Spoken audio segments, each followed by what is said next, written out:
भारत की आत्मा सहिष्णुता और आध्यात्मिकता की भूमि रही है। ये वो देश है जहां शांति, करुणा और परोपकार को धर्म माना गया है। ऋषियों मुनियों की इस धरती ने दुनिया को वसुधैव कुटुंबकम का पाठ पढ़ाया, जहां पूरी पृथ्वी को एक परिवार की तरह देखा गया। लेकिन जब कोई शक्ति बार बार इस सहिष्णुता की परीक्षा लेती है, तब निर्दोषों का खून बहता है। जब कश्मीर की वादियां आतंक की गोली से दहलती हैं, तब सहनशीलता भी एक सीमा तक ही मौन रह सकती है। पहलगाम में हुए आतंकी हमले ने उस सीमा को पार कर दिया है। हर नागरिक के हृदय में पीड़ा और आक्रोश की ज्वाला उठी, और उसी ज्वाला का एक रूप इंदौर के एक मंदिर में धधकते यज्ञ कुंड में देखा गया।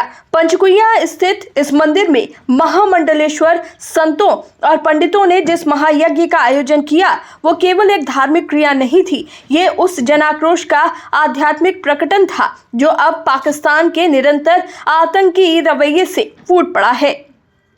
यज्ञ में पीली सरसों और लाल मिर्च जैसी वस्तुओं का उपयोग सिर्फ परंपरा या प्रतीक नहीं था, बल्कि ये उस भावना का विस्फोट था जिसमें मां भगवती से प्रत्यक्ष न्याय की प्रार्थना की गई।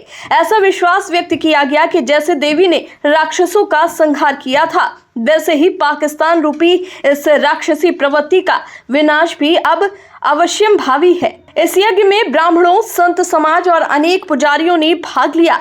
मंत्रोच्चारण की गूंज, हवन सामग्री की धू-धू करती अग्नि और भक्तों की सामूहिक भावना ने इस मंदिर को एक ऊर्जा केंद्र में बदल दिया। ये कोई साधारण धार्मिक आयोजन नहीं था, बल्कि एक प्रतीक था उस अदृश्य युद्ध का जो अब भारतीय जनमानस की चेतना में शुरू हो चुका है। ये घटना कई गंभीर प्रश्न खड़े करती है। क्या अब धार्मिक मंच भी प्रतिकार के प्रतीक बनते जा रहे हैं? क्या भारत की आध्यात्मिक चेतना अब केवल आंतरिक शांति के लिए नहीं, बल्कि बाहरी सुरक्षा के लिए भी जागरूक हो रही है? क्या तंत्र और यज्ञ केवल व्यक्तिगत कामनाओं की पूर्ति का माध्यम है, या राष्ट्रहित की भावना भी इनमें समाहित हो सकती है? ऐसे समय में जब राजनीतिक बयानबाजियां खोखली लगने लगती है, जब कूटनीतिक विरोध भी कमजोर पड़ने लगता है, तब जनता ऐसे वैकल्पिक रास्तों की ओर देखती है जहां उसे अपनी भावना व्यक्त करने की पूर्ण स्वतंत्रता हो। इस यज्ञ को उसी परिप्रेक्ष्य में देखा जाना चाहिए। ये मात्र धार्मिक क्रिया नहीं, बल्कि सामूहिक चेतना की वो उफनती लहर है जो अब प्रतीक्षा नहीं करना चाहती। क्या इससे पाकिस्तान का सर्वनाश होगा? संभवतः नहीं,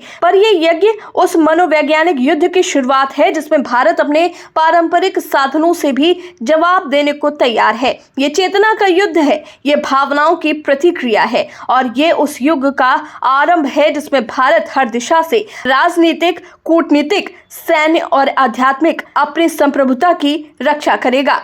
शायद ये यज्ञ भविष्य के इतिहास की भूमिका है, जहां अग्नि मंत्र और संकल्प मिलकर एक नई चेतना की नींव रख रहे हैं। एक चेतना जो अब सहन नहीं करेगी, सिर्फ सामना करेगी।